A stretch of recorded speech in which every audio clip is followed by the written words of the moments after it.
আজকের দিনটা ছিল আমাদের সবার জন্য খুবই বিশেষ।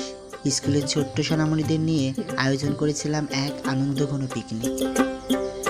ওদের মুখে এমন আনন্দের হাসি দেখলেই মনে হয় এই ছোট্ট ছোট্ট মুহূর্তগুলোই আসলে জীবনের আসল সুখ। নিজে হাতে খাবার পরিবেশন করতে পেরে আমরাও ছিলাম অসম্ভব খুশি। ওদের চোখে ছিল খুশির ঝিলিক, আর মনটা ছিল একবারে নির্ভেজাল। প্রতিটি খাবার আর প্রতিটি মুহূর্ত ছিল যত্ন আর ভালোবাসা।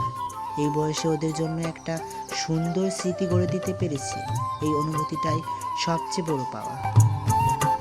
শুধু পড়াশোনা নয়, ওদের মনেও ছোঁয়া লাগুক আনন্দের, ভালোবাসার।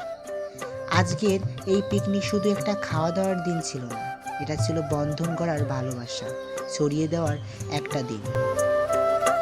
এই ছোট্ট পাখিরা একদিন অনেক বড় হবে, তাদের মনে আজকের এই দিনটা যেন রঙিন স্মৃতি হয়ে রয়ে যায়, এই কামনাই করি।